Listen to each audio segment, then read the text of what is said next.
আজ আমি আপনাদেরকে বানিয়ে দেখাবো একটা পাঁচমিশালি সবজির ঝোল।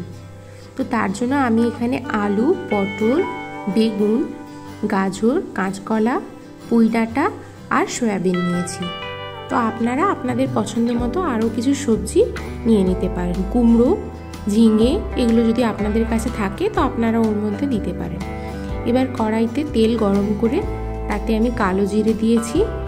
এবার একে একে সব সবজিগুলো দিয়ে আমি ভালো করে ভেজে নেব, যাতে সবজির একটা কাঁচা গন্ধ ওটা চলে যায়, ততক্ষণে আমি ভেজে নেব।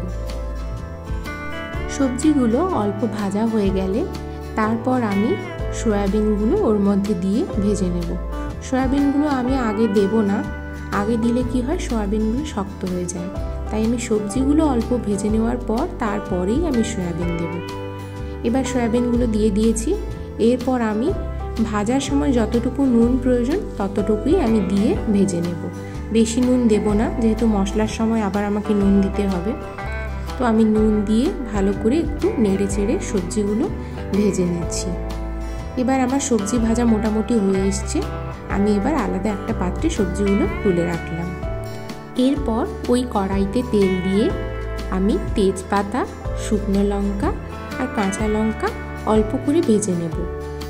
গরম তেলে যখন লঙ্কা দেবেন তখন আপনারা লঙ্কাগুলোকে কেটে বা চিড়ে নিয়ে দেবেন, নয়তো গোটা লঙ্কা থাকলে ওটা ফাটতে পারে। এবার আমার ভাজা হয়ে গেছে।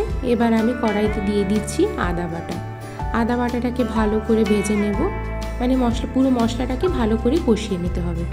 ভালোভাবে আদাটা ভাজা হয়ে গেলে এরপর আমি একে একে হলুদ গুঁড়ো আর পরিমাণ মতো নুন দিয়ে দেব। আপনি যতটা পরিমাণ ঝোল রাখতে চান সেই অনুযায়ী নুনটা দেখে নেবেন।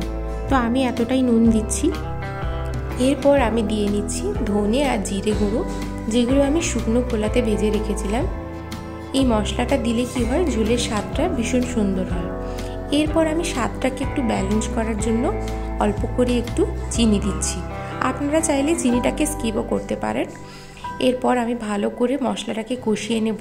অল্প করে একটু জল দিলাম যাতে মশলাটা পুড়ে না যায় আর মশলাটা ভালো করে ভাজাও হয়।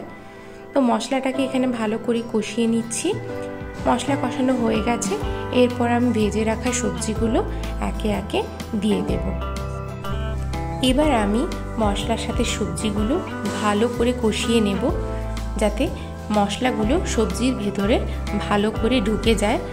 যেহেতু একদম নিরামিষ তরকারি, তাই আপনি মশলার সাথে সবজিগুলো যত ভালো করে কষিয়ে নেবেন ততই তরকারিটার স্বাদ ভালো হবে। আমার মশলার সাথে সবজিগুলো কষানো হয়ে গেছে। এবার আমি পরিমাণ মতো জল দিচ্ছি। আমি যতটা ঝোল রাখবো আমি ততটাই জল দিলাম। আপনারা আপনাদের পরিমাণ মতো জল দেবেন। এবার আমি সবজিগুলোকে সেদ্ধ হওয়ার জন্য ঢাকা লাগিয়ে দিয়েছি।